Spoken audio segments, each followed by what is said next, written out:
In a quarter mile, make a Hello, right turn hello, onto Radio hello, Road, hello, then hello. upcoming right lane. Wherever you are on our phenomenal planet called Earth, I hope you are having an abundant day wherever you are, this day, evening, or night.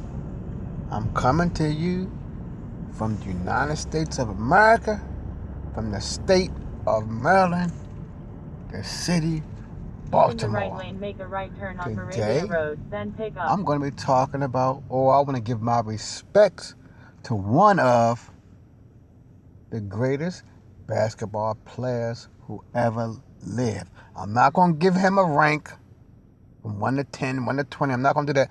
But he is in the discussion of one of the greatest who ever played the game of basketball. You know I'm talking about Mr. Kobe Bean Bryant.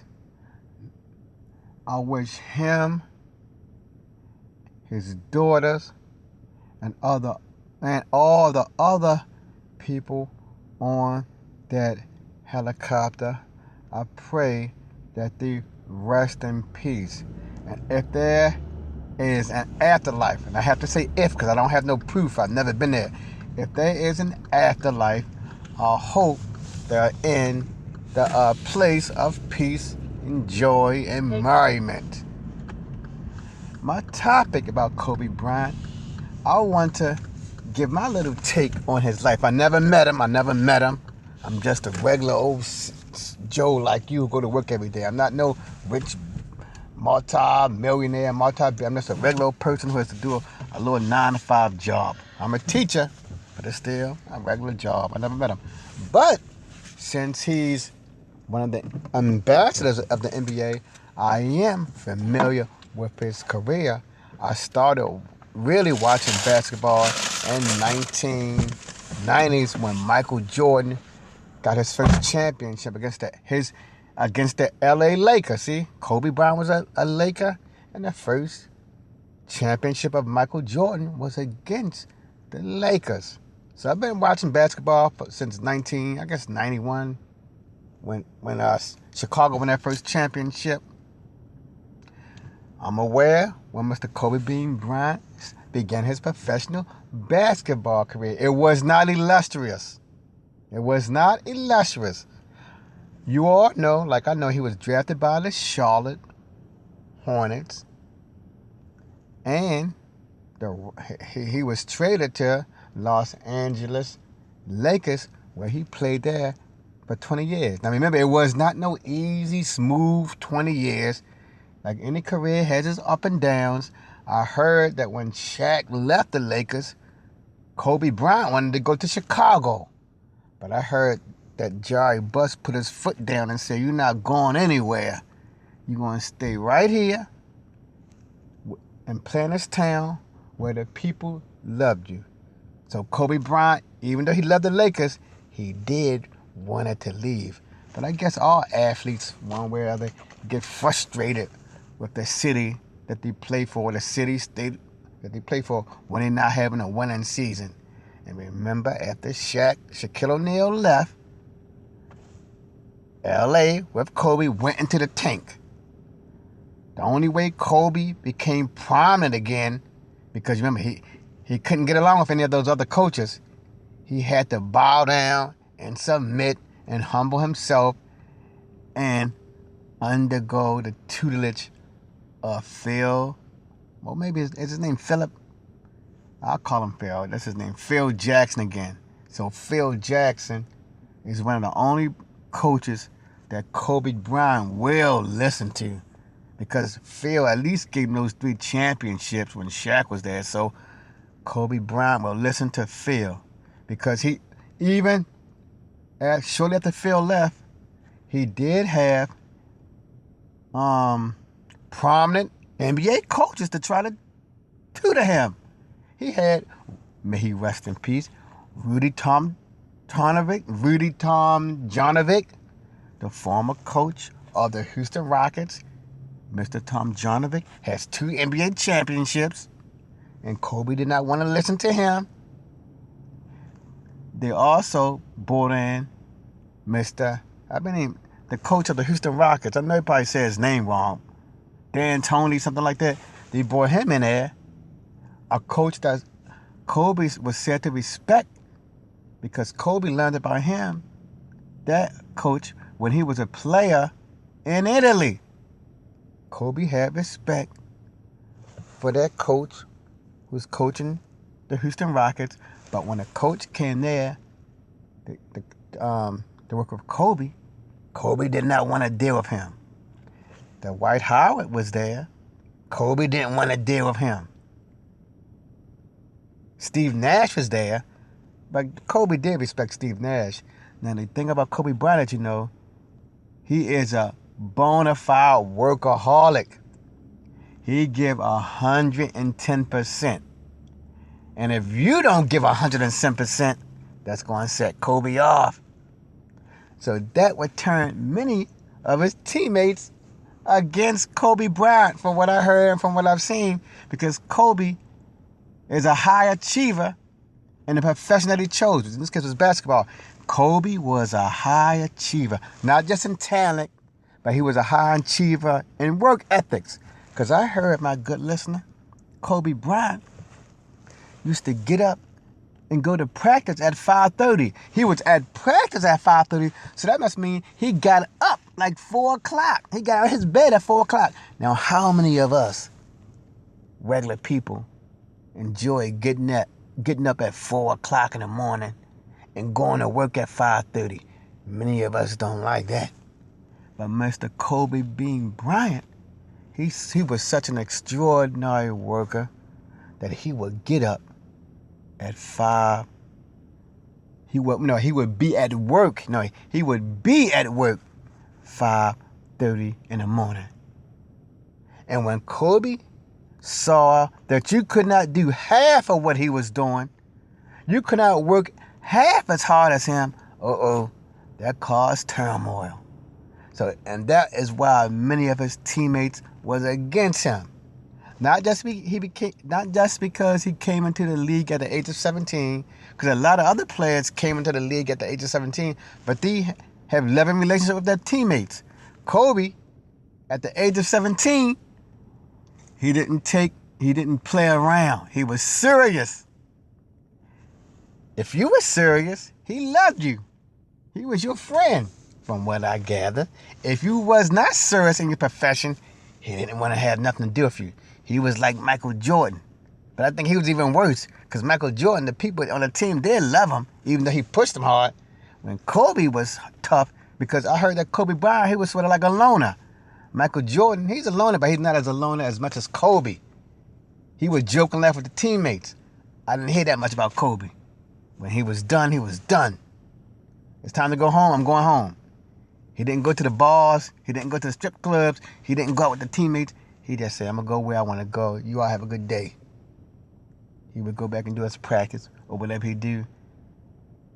It's a solitary thing. So, again, may Kobe Bryant rest in peace, because he was a hard worker and he wanted his other people around him to work just as hard and to be just as devoted as him. And the thing I loved about his family, and this is the thing I loved the most about Kobe Bryant. You all heard what he said. When he retired from basketball, it was over. When he retired, it was over. He didn't want to go back like some other athletes. They like to come back and hang on a couple years longer and get themselves embarrassed. He did not embarrass. He said, and this came out of Kobe's mouth himself. Now, I'm not saying exactly the words. He said, I left everything on the floor. I gave my whole essence to the sport of basketball. So when it's time to leave, when it's time to retire, I can walk away with peace of mind, because I know I gave it my all. And that's what he did. No one ever heard when Kobe Bryant retired that he said he wanted to come back and play basketball again. He left. He went to his next profession in life. I think he was like an author or something. And he did that so well because he put his all into his next career, where he started winning awards. Now, I don't know exactly what Hollywood award he won, but he did win a substantial award. Now, if you are like me talking about Kobe Bryant and his accomplishments and his sort of setbacks, give me my thumbs up. If you got any comments to say about Mr. Kobe Bryant, leave a comment. And if you would like to subscribe to my sports channel, hey, subscribe. I'll welcome you. Now, back to Mr. Bryant. The thing I respect about him, like I said, when he left, he just left basketball behind. He became an award-winning author, and he loved his family. And that's the thing that's most impressed me about him. He didn't care that he ain't had no sons. He loved his daughters to death. And we got all the pictures on the internet blasting around how much he loved his family, especially his daughter. But her name was Gigi. I saw some of the clips like you all. She loved her dad. She loved her. And she loved the profession that he was in. I don't hear about many NBA players, their daughters love basketball. I know that, like right now in the NBA, we got many of the sons who follow behind their father's footsteps. Tim Hardaway, his son is in the NBA. Del Curry, his sons are in the NBA. Michael Thompson, his sons are in the NBA, and the list goes on and on and on. Gigi is one of the only females that I know, in my humble opinion, who wanted to follow in her father's footsteps. She wanted to become a pro basketball player. She wanted to go to the University of Connecticut and play. And I heard in some of the little clips, she was a top-notch female basketball player.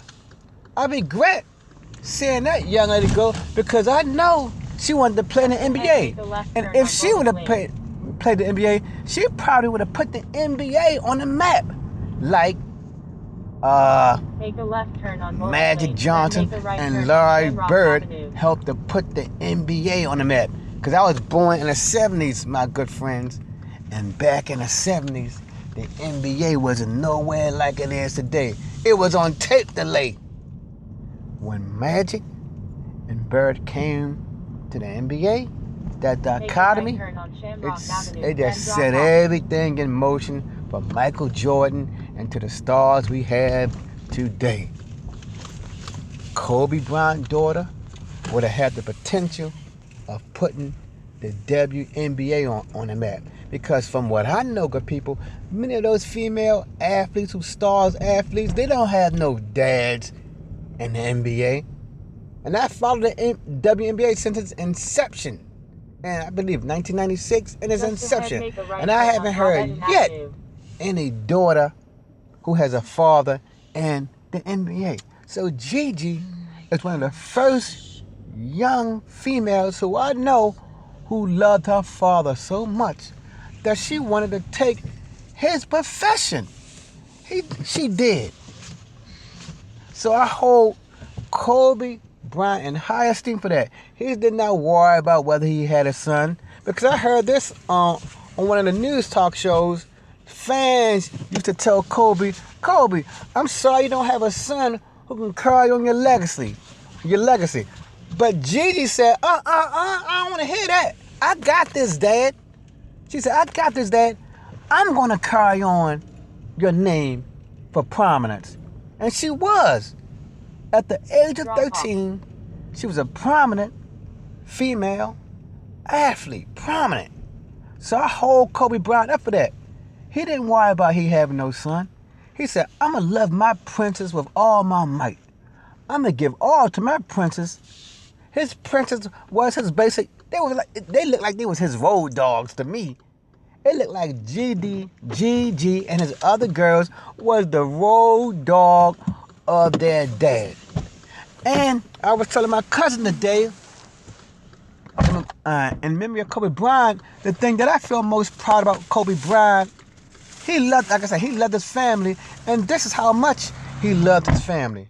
When he was in a helicopter, he did not get on a helicopter to go to Las Vegas to gamble. No, he did not.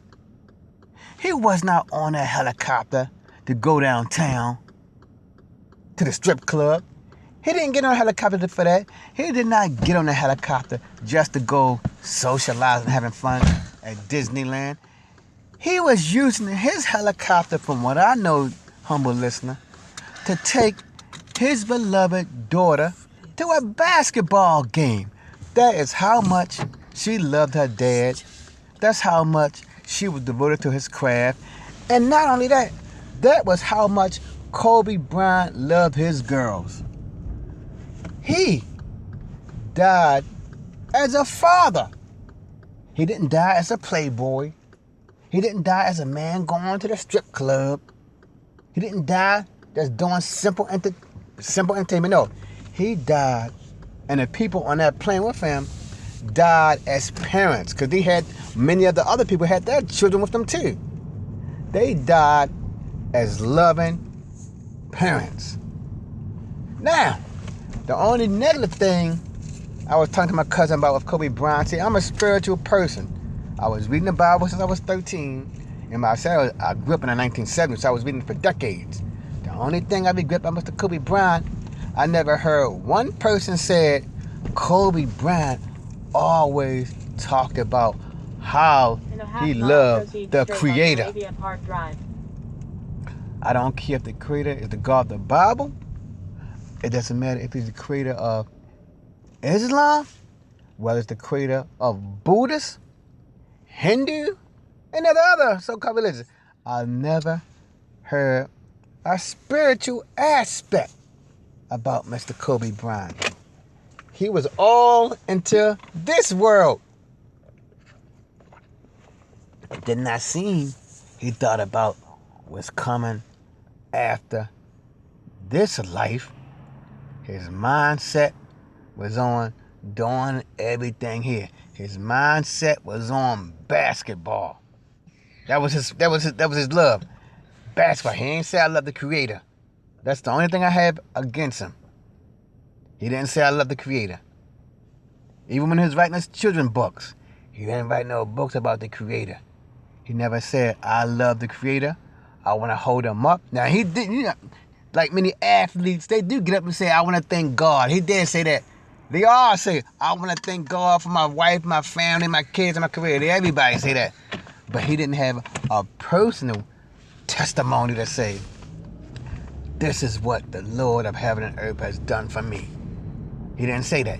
He didn't say, this is what Allah has done for me. And I don't care what religion, what sect. It's just, he did not seem to exhibit a spiritual aspect. He said the basketball was my talent.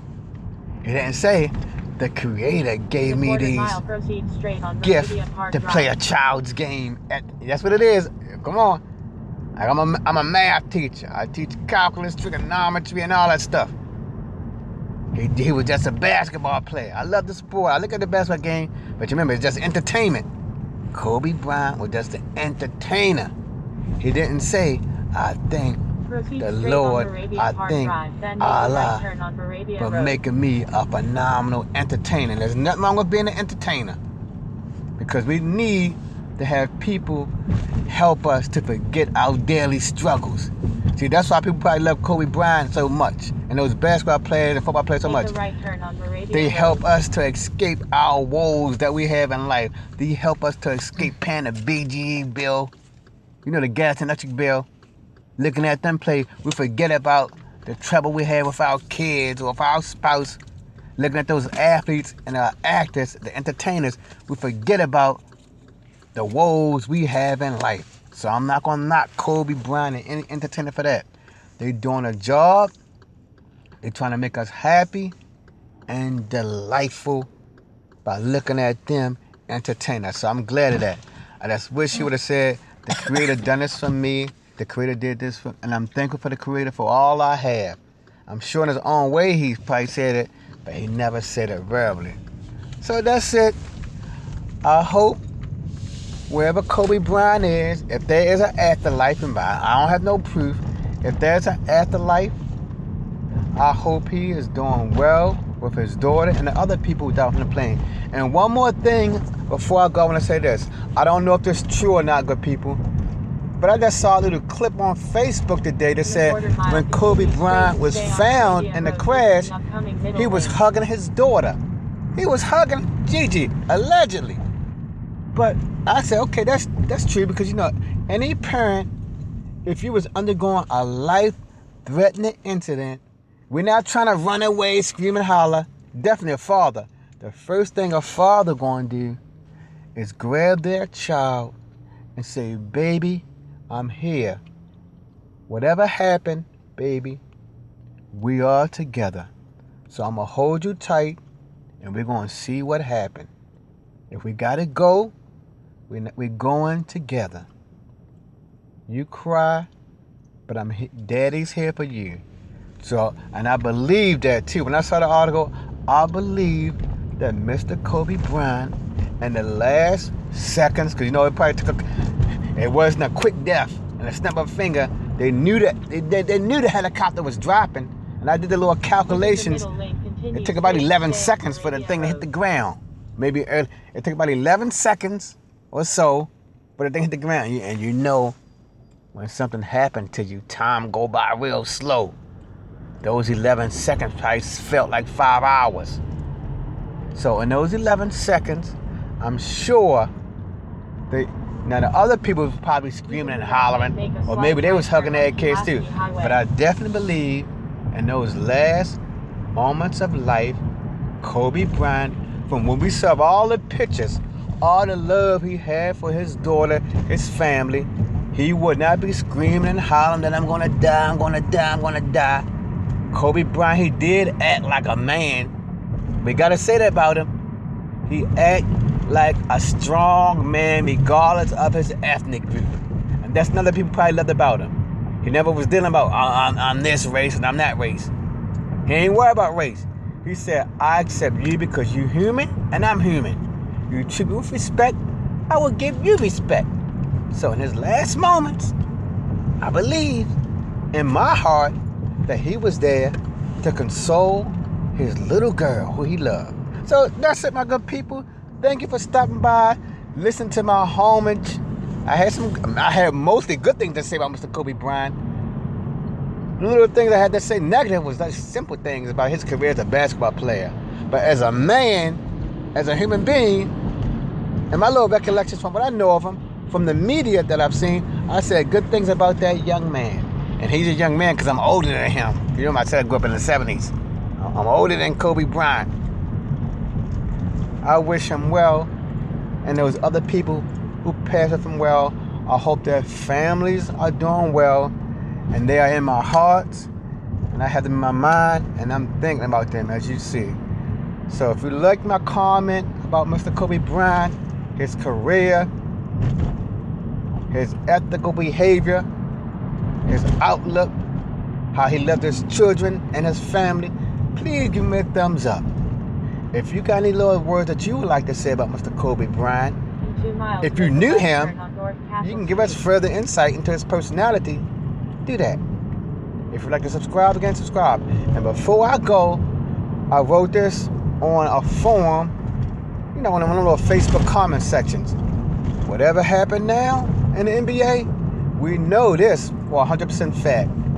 Kobe Bean Bryant is immortalized in the NBA.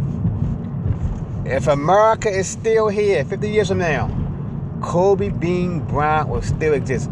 Michael Jordan, we probably forget about him in 50 years. LeBron James, probably forget all about him too. But if the United States is still here in 50 years, Kobe Bryant is an immortal. Like Tupac, Elvis, Biggie Smalls, John Wayne, many other his prominent entertainers. He is immortalized in the NBA and he will live forever. Thank you for stopping by. Until the next episode, peace.